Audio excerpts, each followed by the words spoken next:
ಸಲ ಭೇಟಿ ಹೋಗಕ್ಕೆ ಅವಕಾಶಗಳಿಲ್ಲ? ಇಲ್ಲಮ್ಮ, ಆಗಿಲ್ಲ.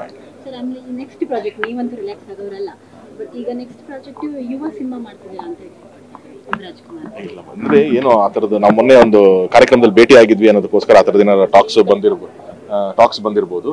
ಬಟ್ ಖಂಡಿತವಾಗ್ಲೂ ಆ ಥರದ್ದು ಇನ್ನೂ ಯಾವುದು, ನಾನು ಏಳುಮಲೆ ಬಿಸಿನಲ್ಲೇ ಇದೆ, ಟೋಟಲ್ ಇಲ್ಲೇ ಇದ್ದೀನಿ. ಆ ಥರದ್ದು ಯಾವುದೋ ಒಂದು ಮಾತುಕತೆನೇ ಆಗಿಲ್ಲ. ನಾನು ಧ್ರುವ ಅವ್ರನ್ನ ಯುವ ಅವ್ರನ್ನ ಮೀಟ್ ಮಾಡಿರೋದೇ ನಾನು ಅವತ್ತು ಇಲ್ಲಿ ನಮ್ಮ ಶೋಗೆ ಬಂದಿರಲ್ಲ, ಅವತ್ತೇ ನಾನು ಅವ್ರನ್ನ ಅದ್ರ ಹಿಂದೆ ನಾನು ಅವ್ರನ್ನ ಮೀಟ್ ಮಾಡಿದ್ದು ನನ್ನ ಮದುವೆ ಇನ್ವಿಟೇಷನ್ ಕಾರ್ಡ್ ಕೊಡಕ್ಕೆ ಅವ್ರ ಮನೆಗೆ ಹೋದಾಗ ಮೀಟ್ ಮಾಡಿದ್ದು. ಅದು ಬಿಟ್ರೆ ಅವತ್ತೇ ನಾನು ಮೀಟ್ ಮಾಡಿರೋದು. ಅದೇ ಈಗ ಮತ್ತೆ ನಾನು ನನ್ನ ಸ್ಕ್ರಿಪ್ಟ್ಸ್ ಎಲ್ಲ ಫೈನಲೈಸ್ ಮಾಡ್ಕೊಂಡು ಅದು ಏನಾಗುತ್ತೆ ಅಂತ ಒಂದು ಪ್ಲಾನ್ ಮಾಡಬೇಕು. ನಾನು ಟೋಟಲ್ ಲಾಸ್ಟ್ ಒಂದು ಫ್ಯೂ ಮಂತ್ಸ್ ಏಳುಮಲೆ ಮೇಲೆ ಕಾನ್ಸಂಟ್ರೇಟ್ ಮಾಡಿದ್ವಿ ನಾವು. ಸೊ ಅಷ್ಟು ಎಫರ್ಟ್ಸು ಅಲ್ಲಿ ಹಾಕಿದೆ. ಸೊ ಈಗ ಒಂದು ಚಿಕ್ಕ ಬ್ರೇಕ್ ತೊಗೊಂಡು ಇಲ್ಲಿಂದ ಐ ಥಿಂಕ್ ಮತ್ತೆ ಯೋಚನೆ ಮಾಡ್ತೀನಿ.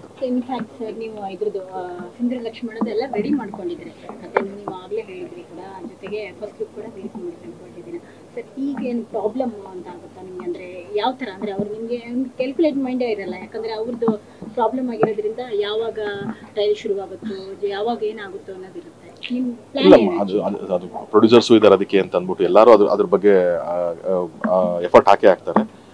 ನಮ್ಗೆ ಆ ಟೈಮ್ ಬಂದಾಗ, ಅಂದರೆ ನಮ್ಗೆ ಆ ಸಿನಿಮಾ ಮಾಡಕ್ಕೆ ಬಂದಾಗ ಸ್ಕ್ರಿಪ್ಟ್ಗಳಂತ ಎಲ್ಲ ರೆಡಿ ಮಾಡಿ ಇಟ್ಕೊಂಡಿದ್ದೀವಿ. ಯಾವಾಗ ಸರ್ ಓಕೆ ಅಂತಾರೆ, ಪ್ರೊಡಕ್ಷನ್ ಹೌಸ್ ಓಕೆ ಅಂತ ಹೇಳ್ತಾರೆ, ನನ್ನ ಕಡೆಯಿಂದ ನಾನು ರೆಡಿ ಇದ್ದೀನಿ ಎಲ್ಲದಕ್ಕೂ. ಸೊ ಯಾವಾಗ ಅವ್ರು ಓಕೆ ಮಾಡ್ತಾರೆ ನನ್ನ ಕಡೆಯಿಂದ ಓಕೆ ಆಗುತ್ತೆ ಅಷ್ಟೇ.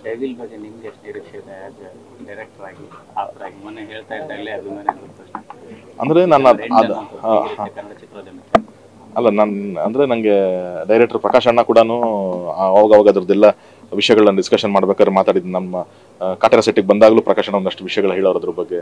ಆ್ಯಂಡ್ ಅದಕ್ಕೆ ಕ್ಯಾಮ್ರಾಮನ್ ನಮ್ಮ ಸುಧಾಕರನೇ ಇರೋದು, ಅಜನೀಶ್ ಮ್ಯೂಸಿಕ್ ಮಾಡ್ತಾ ಇರೋದು. ಸೊ ಒಂದು ಅದ್ಭುತವಾದ ಟೆಕ್ನಿಷಿಯನ್ ಟೀಮ್ ಇದೆ, ಒಂದು ಅದ್ಭುತವಾದಂಥ ಒಂದು ಡೈರೆಕ್ಟರ್ ಇದ್ದಾರೆ ಅಂತಂದಾಗ ಬೇಸಿಕಲಿ ಒಂದು ಹೋಪ್ ಇದ್ದೇ ಇರುತ್ತೆ ಚೆನ್ನಾಗಾಗುತ್ತೆ ಸಿನಿಮಾ ಅಂತೇಳಿ ಅಂತ.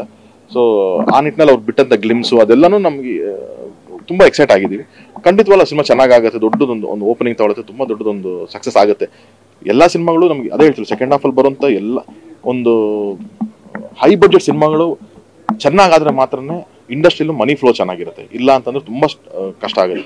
ಸೊ ಈ ಹೈ ಬಡ್ಜೆಟ್ ಸಿನಿಮಾಸ್ ಯಾವುದಿರುತ್ತೆ ಅದೆಲ್ಲನೂ ಚೆನ್ನಾಗಾಗಬೇಕು. ಸೊ ಆ ನಿಟ್ಟಿನಲ್ಲಿ ನಂಗೆ ಡೆವಿಲ್ ಕೂಡ ತುಂಬ ಚೆನ್ನಾಗಿ ಆಗಬೇಕು ಅನ್ನೋ ಒಂದು ಆಸೆ ಇದೆ. Thank you.